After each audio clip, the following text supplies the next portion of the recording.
आज इंसान मंगल ग्रह पे भी एक कॉलोनी बसा सकता है। हम लोग चंद्रमा के साउथ पोल पे पहुंच सकते हैं।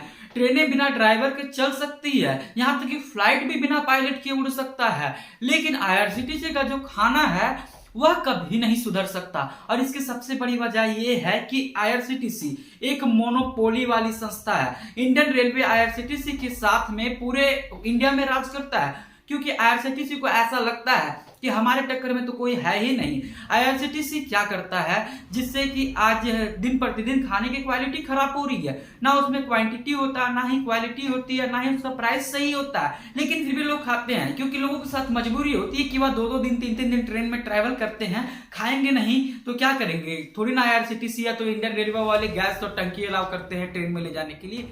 और अभी वंदे भारत एक्सप्रेस में खाने की काफी ज्यादा कंप्लेंट्स आ रही है। एक यात्री के खाने में कॉकरोच निकला, जिसके लिए आईआरसीटीसी ने उस व्यक्ति से माफी मांगी। माफी मांगने से आखिर होगा क्या, क्योंकि यह धंधा तो रोज का है।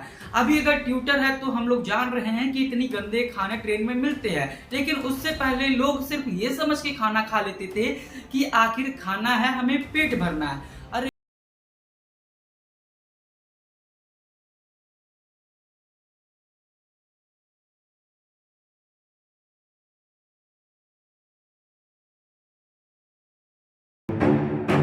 तो हेलो गाइज, मेरा नाम है क्षितिज, जिसका मतलब होता है आसमान से धरती का मिलन। और मैं जिस जगह से भी जाता हूँ वहां बन जाते हैं मेरे बहुत सारे विलन। और इसकी सबसे बड़ी वजह यह है कि मैं जो भी बातें करता हूँ वह फैक्ट के अकॉर्डिंग करता हूँ। लोग जमकर आईआरसीटीसी का मजाक उड़ा रहे हैं। नहीं पता तो आप ट्विटर पे जाके देख लो। ऐसे बहुत सारे पोस्ट है जो आपको भरे पड़े मिलेंगे आईआरसीटीसी के फूड के रिलेटेड से। क्योंकि होता ये है कि जो आईआरसीटीसी हमें ट्रेन में खाने प्रोवाइड करती है उसमें ना तो कोई प्राइसिंग बढ़िया होता है, ना ही उसमें क्वांटिटी होती है, ना ही उसका टेस्ट बढ़िया होता है। लोग इस खाने को जेल के खाने से कंपैरिजन कर रहे हैं। किसी के खाने में कॉकरोच निकल रहा है तो किसी के खाने में मछली निकल रही है। किसी के खाने में अगर वो नॉनवेज खाता है तो उसके जो चिकन्स वगैरह है वह कच्चे हैं। यहाँ तक कि अंडे जो मिलते हैं वह उबले तो जरूर है, लेकिन उसे सिर्फ बिना नमक के आपको दे दिया जा रहा है। मतलब जानवर के भी खाने से बदतर आईआरसीटीसी अभी लोगों को खाने प्रोवाइड कर रहा है। तो ट्रेन वीआईपी चल रही है। ट्रेन में बैठे बैठे आपको 360 व्यू दिखाई देगी। अगल बगल नजारा काफी अच्छा देखने को मिलेगा, लेकिन जैसे खाने को देखेंगे तो आपको सिर्फ डॉक्टर दिखाई देगा। लोग हाई प्राइस पर ट्रेवल कर रहे हैं, जिसमें टिकट के प्राइस भी फिक्स नहीं है। लोग डायनामिक प्राइस में ट्रेवल कर रहे हैं। डायनामिक प्राइस का मतलब ये होता है कि कोई रेट फिक्स नहीं कि आपका टिकट का कितना लगना है। जैसे जैसे शेयर बढ़ेंगे, जैसे जैसे टिकट खरीदने वाले बढ़ेंगे, उस टिकट का प्राइस और बढ़ता जाएगा। जैसे लोग प्रीमियम तत्काल टिकट बुक करते हैं, उसी तरह भी जनरल टिकट्स जो है वो डायनामिक प्राइस में कन्वर्ट हो चुके हैं। डायनामिक फेयर का मतलब इस चार्ट से आप आसानी से समझ सकते हैं। यहाँ पे थर्ड एसी की प्राइसेस सेकंड एसी से भी ज्यादा है। जिसमें फेयर स्टार्ट हुए थे उसमें 2420 रुपए थे, लेकिन 2 मई को 3600 रुपए पहुंच गया। अगर एक अपराधी से पूछा जाए जिसे हाल फिलहाल में फांसी होने वाला हो कि आपकी आखिरी इच्छा क्या है, अगर वह गलती से ये बात बोल दे कि मुझे ट्रेन में ट्रैवल करना है और उस ट्रेन में मुझे अच्छा वाला खाना खाना है, तब तो मुझे लगता है कि उसे 2-4 साल और जिंदा रखा जा सकता है। उसे फांसी देने की अनुमति तो फिर से जज देगा ही नहीं, क्योंकि ट्रेन में इतने गंदे खाने होते हैं। ऐसा मैं नहीं बोल रहा हूँ, ऐसा लोग बोल रहे हैं कि ये जो खाना हम ट्रेन में खा रहे हैं एक्चुअली में ये जेल का खाना है। अब लोग आईआरसीटीसी से नाखुश है क्योंकि उनको फ्रेश खाना मिल ही नहीं पा रहा। तो इसका सबसे बड़ा रीजन है कि आईआरसीटीसी अब जो भी खाने आपको ला कर देती है वह बासी वासी कुछ भी हो सकती है, क्योंकि ट्रेन के पेंट्री कार में फ्रेश खाना अब नहीं बनाया जाता है। मैं कुछ दिन पहले हावड़ा कन्याकुमारी एक्सप्रेस में ट्रैवल कर रहा था। उस दौरान मुझे चाय पीने का मन किया। मैंने चाय मंगवाया। चाय पी तो रहा था, लेकिन टेस्ट उसमें कुछ भी नहीं था। सिर्फ चाय के नाम पे उसे पिए जा रहा था। फिर मैंने उस कैटरिंग वाले को बुलाया। हम बोले, भाई तुमको चाय जबरदस्ती में बनवाया जाता है या तुम खुद से बनाते हो? तो बोला कि नहीं, बनाते तो खुद से ही है। तो हम बोले, आखिर कोई चीज का कमी तो होता होगा ना? बोलता है, कमी तो बहुत कुछ है। हम बोले, क्या कमी है? तो बताया कि 1 लीटर दूध का दाम कितना है। मैंने बोला 60 रुपया।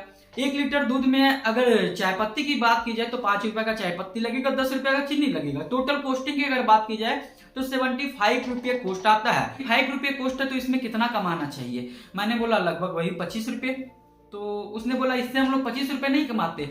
एक्चुअली में दूध 1 लीटर होता है, हम लोग 6 लीटर उसमें पानी मिलाते हैं, तब जाकर हमें 600 रुपये मिलते हैं। अगर 600 रुपये नहीं बचेगा तो ना मुझे सैलरी मिलेगी, ना ही वेंडर को पेमेंट मिलेगा।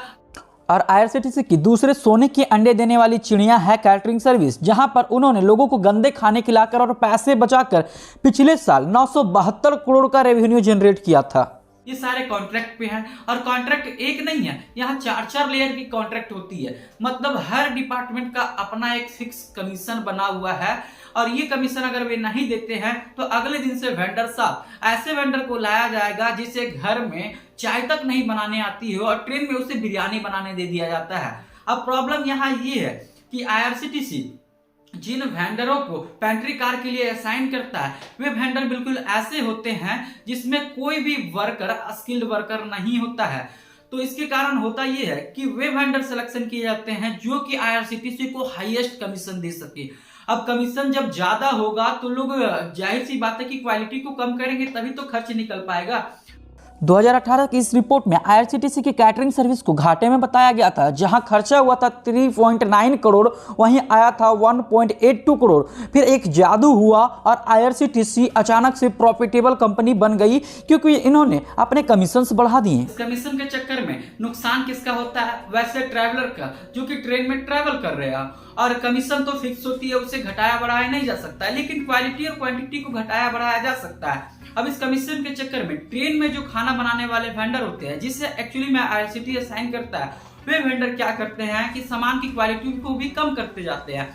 ऐसा नहीं है कि ट्रेन में ट्रेवल करने के दौरान आपको जो बिरयानी मिल रही है वो फॉर्चून चावल की है, या तो जो तेल यूज किया जा रहा है वह एक्चुअली में फॉर्चून का है। उस जगह पे क्या करते हैं कि वे ऐसे सामान को लेकर के आते हैं जिसकी प्राइसेस बहुत कम हो, ताकि उसकी भी प्रॉफिट को मैक्सिमाइज किया जा सके। इससे क्या एक मोनोपोली है, और जब भी कोई कंपनी मार्केट में मोनोपोली होती है तो उसका सामान चाहे कितना भी घटिया क्यों ना हो, लोग खरीदने को मजबूर हो जाते हैं और उसका प्रॉफिट तो फिक्स होता है क्योंकि उसमें कंपटीशन है ही नहीं।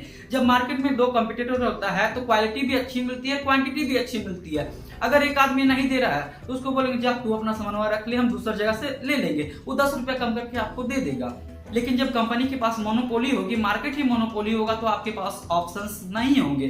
तो यही एक्चुअल में कहानी है आईआरसीटीसी की, जिसके कारण रेलवे में खाना खराब मिलता है। पहले रेलवे की जितने भी पेंट्री कार है, कैटरिंग सर्विसेज है, ये सभी रेलवे के जोनल ऑफिस के अंदर आती थी, लेकिन कॉन्स्टेंटली खाने की शिकायत लगातार बढ़ रही थी। फिर सुरेश प्रभु ने इसे काफी गंभीरता से लिया क्योंकि रेलवे नुकसान में जा रहा था, जिसके कारण उन्होंने कुछ कमीशंस पे सारे कैटरिंग सर्विसेज को आईआरसीटीसी को सौंप दिया ताकि खाने की क्वालिटी सुधर जाए, लेकिन फिर भी ऐसा संभव नहीं हो पाया। वहां पे कमीशन होता है, कमीशन के चक्कर में आईआरसीटीसी क्या करती है कि अपना कमीशन तो फिक्स कर देती है, वेंडर आता है बीच में। अब वेंडर को सैलरी देनी है अपने वर्कर्स को, जो भी वर्कर्स काम कर रहे हैं, और उसको अपना भी खर्चा निकालना है, तो वे क्या करते हैं कि क्वालिटी को घटा देते हैं। यानी सामान जो ट्रेन में यूज किया जाता है वह एक्चुअल में बहुत ही इंफीरियर टाइप का होता है, गंदे टाइप का होता है। वहां अच्छे सामान यूज नहीं किए जाते। यहाँ तक कि ट्रेन में जो खाना बनाया जाता है वह फ्लेम में खाना बनता है, जिसके कारण टेस्ट में भी अंतर आता है। तो आप तो वजह समझ गए होंगे कि आखिर ट्रेन में खाना जो गंदा मिल रहा है आपको, एक्चुअल में वह किस रीजन से मिल रहा है। यहाँ पे वेंडर को चाहिए प्रॉफिट, आईआरसीटीसी को चाहिए कमीशन, और वेंडर अगर प्रॉफिट कमाना चाहता है तो वह लोगों का ही खाना बर्बाद करेगा, क्योंकि उसे क्वालिटी खराब करनी पड़ेगी, सामान सस्ता खरीदना पड़ेगा, तब जाकर उसका प्रॉफिट मैक्सिमम होगा।